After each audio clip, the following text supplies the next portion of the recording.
Hi guys, welcome to my YouTube channel electrical classes Ankit. Guys, आज मैं discuss करूंगा basic electrical engineering और network analysis का chapter number one. Current क्या होता है? It is the rate of change of charge is called as a current. आवेश के प्रभाव की दर को हम क्या बोलते हैं? करंट। तो आई इक्वल टू क्या हो गया? D Q by D T. तो यहाँ से क्या हो रहा है? Rate of change of charge. सही है। तो इसका यूनिट कितना हो जाएगा? यूनिट हो जाएगा इसका एम्पियर। सही है। अब हम डायरेक्शन ऑफ करंट की दिशा कैसे बताएंगे? करंट की डायरेक्शन कैसे फाइंड आउट करेंगे? सही है। तो करंट की डायरेक्शन क्या होती है? हमेशा high voltage to low voltage, high voltage से लो वोल्टेज की साइड में होगी करंट की डायरेक्शन। ठीक है। अब नेक्स्ट, रेजिस्टेंस क्या होता है? If the voltage across the element is proportional to the current through it, then that element can be called as a resistor. कोई भी एलिमेंट है, उसके अक्रॉस वोल्टेज लिया तो उसमें जो करंट फ्लो हो रही है उस एलिमेंट में, वो करंट और वोल्टेज एक दूसरे के प्रोपोर्शनल होंगे। सही है। तो ये प्रोपोर्शनल कांस्टेंट जब हम हटाते हैं तो यहाँ एक रेजिस्टेंस आ जाता है, एक कांस्टेंट आ जाता है जिसे हम क्या बोलते हैं? रेजिस्टेंस। तो B equal to I R. तो रेजिस्टेंस की यूनिट क्या हो जाएगी? ओम। गाइस, अब हम डिस्कस करेंगे ओम्स लॉ। बहुत इंपॉर्टेंट है ओम्स लॉ। सही है। ओम्स लॉ क्या होता है? It state that at a constant temperature the current through a conductor between two points is directly proportional to the voltage to across two point. सही है। तो कोई भी कंडक्टर ले लिया हमने, सही है, तो उसके अक्रॉस हमने वोल्टेज ले लिया। सही है। तो उसमें फ्लो होने वाली करंट क्या होगा? वो वोल्टेज के डायरेक्टली प्रोपोर्शनल होगी। तो voltage directly proportional to current. ठीक है। तो यही ओम्स लॉ बताता है कि किसी भी कंडक्टर में वोल्टेज जो उसके दोनों टर्मिनलों के अक्रॉस जो वोल्टेज है, वो उस कंडक्टर में फ्लो होने वाली करंट के डायरेक्टली प्रोपोर्शनल होता है। इसे हम ओम्स लॉ बोलते हैं। तो बी आई की वैल्यू यहाँ से फाइंड आउट करोगे तो बी वाई आर हो जाएगा। सही है। यहाँ भी देख सकते हो इस सर्किट में। सही है। इस सर्किट में भी देख सकते हैं, इस वाले सर्किट में। ठीक है। अब नोट्स क्या हो? नोट मेन इंपॉर्टेंट नोट है ये ओम्स लॉ के लिए। Ohm's law is valid when the temperature and conductivity of the material is constant. सही है। ओम्स लॉ ओम्स लॉ तभी परिभाषित होगा जब टेम्परेचर और मटेरियल की कंडक्टिविटी निश्चित रहें। सही है। ये ओम्स लॉ का ग्राफ हमने अभी बताया था। ओम बी क्या था? V directly proportional to I. Voltage directly proportional to I. जैसे जैसे वोल्टेज बढ़ेगा वैसे वैसे करंट बनेगी। यही ग्राफ तो आ रहा था। तो क्या होगा? जो ओम के नियम को फॉलो करेंगे, जो ओम्स के इस वाले ग्राफ को फॉलो करेंगे, उसे हम क्या बोलेंगे? Ohmic devices graph. ये हो गया ओमिक डिवाइसेस ग्राफ। ठीक है। जो ओम्स के ग्राफ को फॉलो नहीं करेंगे उसे हम क्या बोलेंगे? Non ohmic devices graph. ये लीनियर ग्राफ हो गया, ये नॉन लीनियर, ऐसे करके उन्हें क्या बोलेंगे? अनोमिक। इन्हें क्या बोलेंगे हम इस वाले ग्राफ में? अनोमिक डिवाइसेस ग्राफ। जैसे क्या हो जाएगा? अनोमिक डिवाइसेस में क्या हो जाएगा? डायोड हो जाएगा। डायोड का क्या हो जाएगा? नॉन लीनियर ग्राफ आता है। ठीक है। तो ये अनोमिक डिवाइसेस ग्राफ हो जाएंगे, ये ओमिक डिवाइसेस ग्राफ हो जाएंगे। अब हम सेकंड डेफिनेशन देखें ओम्स लॉ की। ओम्स लॉ की सेकंड डेफिनेशन क्या बताती है? इट ओम्स लॉ की सेकंड डेफिनेशन,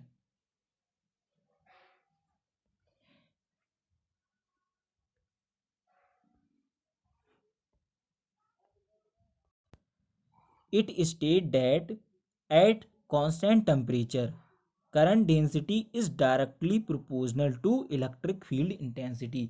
इसमें क्या हो जाएगा कि कांस्टेंट टेम्परेचर पर current density directly proportional to electric field intensity. J directly proportional किसके होगा?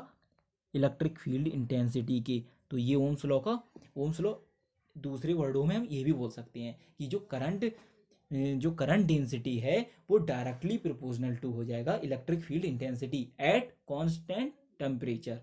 एट कांस्टेंट टेम्परेचर लगाना ही लगाना है ओम्स लॉ में, सही है। तो जे यहाँ पर क्या है? Current density. ई क्या है? Electric field intensity. तो सिग्मा क्या आ जाएगा यहाँ पर? ये कांस्टेंट, इसे बोलते हैं हम कंडक्टिविटी। ठीक है। अब यहाँ वर्ड एक यूज हुआ था करंट डेंसिटी। करंट डेंसिटी की हम डेफिनेशन यहाँ से देखेंगे। The amount of electric current flow per unit cross sectional area of material. किसी पदार्थ के पर यूनिट एरिया पर फ्लो होने वाली करंट को हम क्या बोलते हैं? Current density. तो जे बराबर आई वाई ए। तो ए की वैल्यू हम 1 रख देंगे, 1 रख देंगे। ए की वैल्यू जब 1 रखोगे तो क्या कहोगे? किसी पदार्थ के पर यूनिट एरिया पर जो करंट फ्लो होगी उसे हम क्या बोलेंगे? करंट डेंसिटी बोलेंगे। ठीक है। यहाँ से करंट डेंसिटी की डेफिनेशन क्लियर हो गई होगी सारे लोगों को। देखो अभी ये फार्मूला क्या हो जाएगा यहाँ? A cross sectional area, I flow of current, क्योंकि जे बराबर आई वाई ए होता है। ठीक है। अब हम देखेंगे नेक्स्ट डेफिनेशन, कंडक्टिविटी और कंडक्टेंस। सही है। कंडक्टिविटी और कंडक्टेंस। कंडक्टिविटी क्या होता है? कंडक्टिविटी होता है, कंडक्टिविटी और कंडक्टेंस दोनों एक ही होते हैं। It is the reciprocal, it is the reciprocal of resistance. सही है। It is known as conductivity या कंडक्टेंस। इसकी यूनिट क्या हो जाएगी? ओम या मोह। ओम या मोह। सही है। जब ये बताओ G इक्वल टू 1/r है तो R की यूनिट क्या होती है? 1/ओम, या कहोगे ओम इनवर्स। और 1/ओम को हम क्या बोलते हैं? 1/ओम इक्वल टू मोह। सही है। तो इसकी यूनिट क्या हो जाएगी? मोह। ठीक है। क्लियर हो गया होगा सारे लोगों को। नेक्स्ट देखते हैं स्पेसिफिक रेजिस्टेंस और रेजिस्टिविटी। स्पेसिफिक रेजिस्टेंस और रेजिस्टिविटी भी बोलते हैं इसे। तो स्पेसिफिक रेजिस्टेंस और रेजिस्टिविटी में क्या हो जाएगा? डेफिनेशन देखेंगे। It is the ratio of electric field, it is the ratio of electric field to the current density, it known as specific resistance. सही है। स्पेसिफिक रेजिस्टेंस हो गया। तो ये वाला फार्मूला कैसे आता है? सही है। ये वाला फार्मूला हम ड्राइव करेंगे। हम जानते हैं आगे जो डेरिवेशन होता है R equal to rho upon के एल होता है, R equal to rho L Y होता है। तो रो इक्वल टू कितना हो जाएगा? आर ए अपॉन के एल। सही है। इसमें करंट से डिवाइड कर दो और करंट से मल्टीप्लाई कर दो। सही है। तो ये B equal to I R हो जाएगा। तो रो इक्वल टू कितना हो जाएगा बताओ? बी, और कितना हो जाएगा? मल्टीप्लाई ए हो जाएगा, और नीचे कितना हो जाएगा? आई इंटू एल। ये हो जाएगा बी। और ये बताओ अब हम यहाँ से क्या कर सकते हैं? यहाँ से ये बताओ, ये वाला आई वाई ए ये जे हो जाएगा, और बी वाई एल ई हो जाएगा। तो ई वाई जे आ गया, क्योंकि ई इक्वल टू कितना होता है? बी वाई डी होता है, नहीं होता है? तो यहाँ से बी वाई एल कितना हो जाएगा?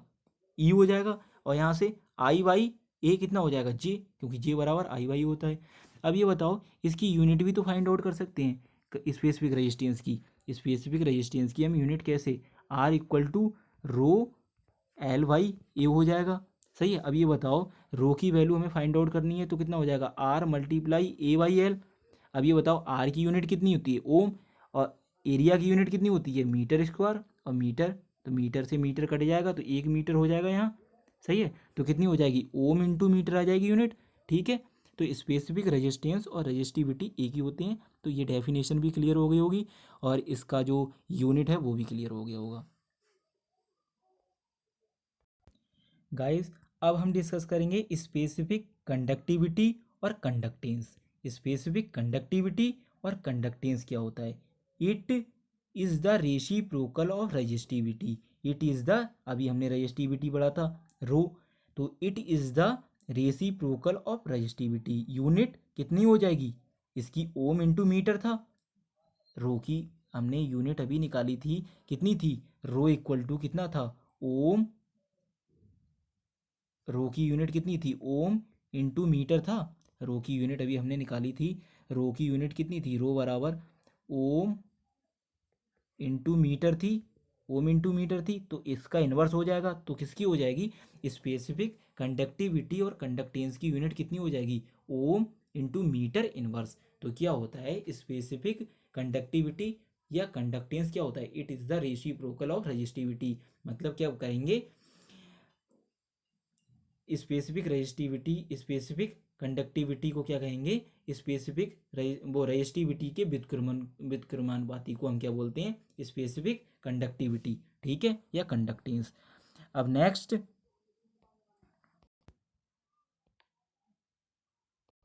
हाँ गाइस, आर इक्वल टू क्या हो जाएगा, आर अभी आर से हमने क्या निकाला था, R equal to rho L by A से हमने क्या फाइंड आउट करा था, R equal to rho L by A से हमने क्या करा था, रजिस्टिविटी की यूनिट फाइंड आउट करी थी, सही है। तो R equal to rho L by A में आर क्या है, रजिस्टेंस, रो क्या है, रजिस्टिविटी, एल क्या है, लेंथ, और ए क्या है, क्रॉस सेक्शनल एरिया, ठीक है।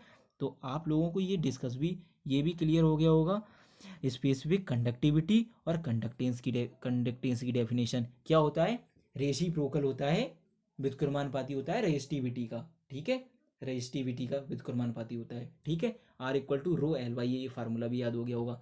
अब सबसे पहले क्या करते हैं, अब गाइस गाइस अब कुछ नहीं, अब सबसे पहले मैं स्पेसिफिक कंडक्टिविटी और रजिस्टिविटी और इस सारी डेफिनेशन देखूंगा, मतलब जैसे एक शॉर्ट ट्रिक बताऊंगा, जैसे सारी याद हो जाएंगी। आर इक्वल टू क्या होता है,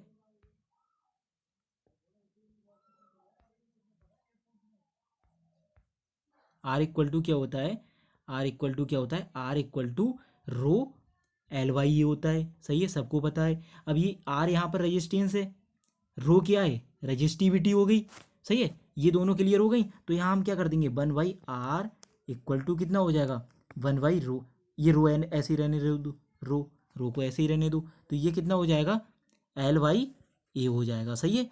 तो ये क्या हो जाएगा, या कह सकते हो ये क्या हो जाएगा, one by R, one by rho, यहाँ वन बाई रो भी कह सकते हो, वन बाई रो भी ले लो, सही है। तो वन बाई रो ले लिया, सही है, सारी चीज़ें चेंज कर दी हमने। आर इक्वल टू कितना हो जाएगा,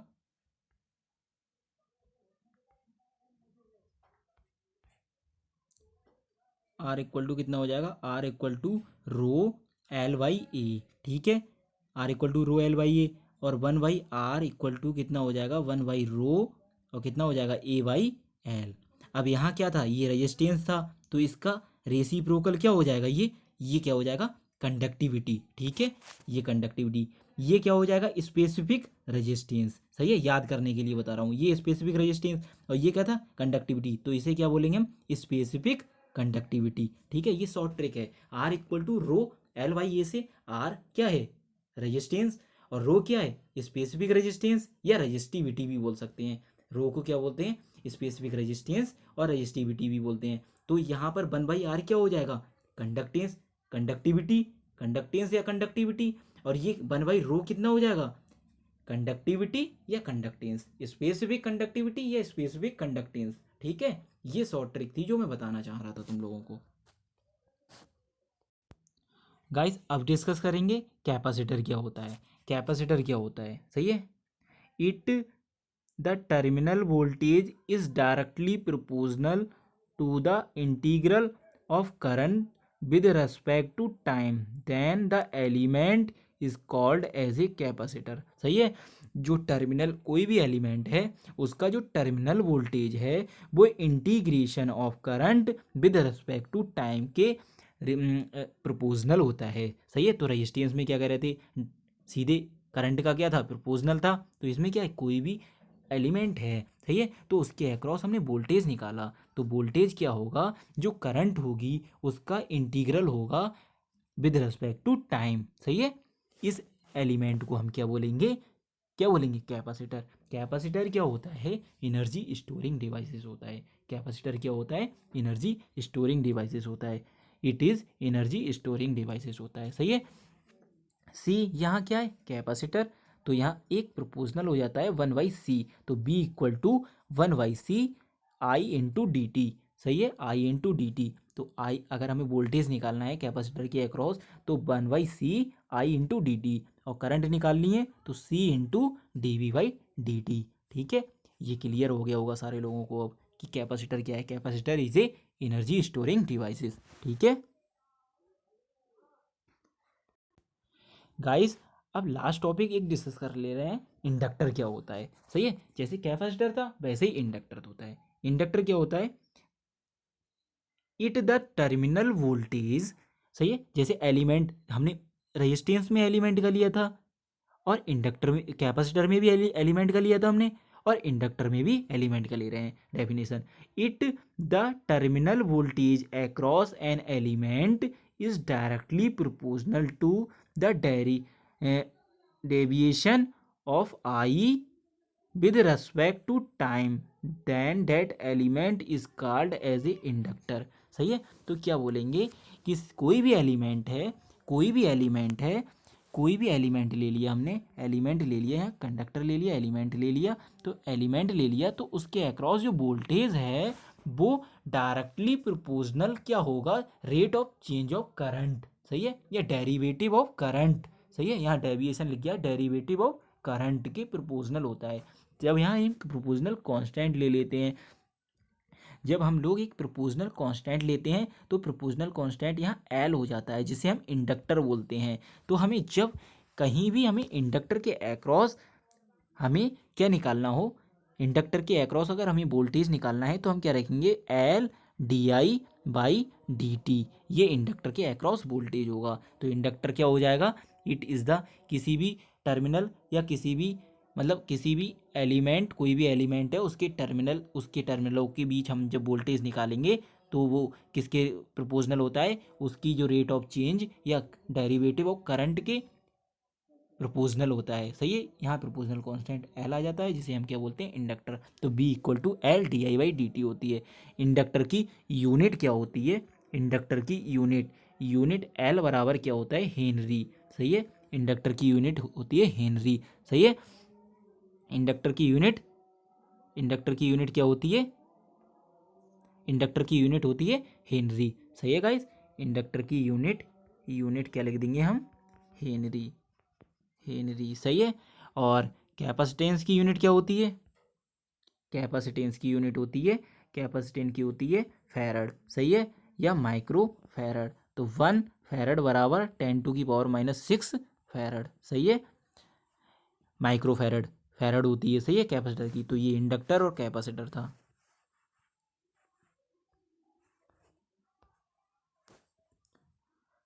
हाय गाइस, आपको मेरी वीडियो अच्छी लगी हो, please like and subscribe my YouTube channel, bell icon दबाना ना भूलें। Thank you watching now.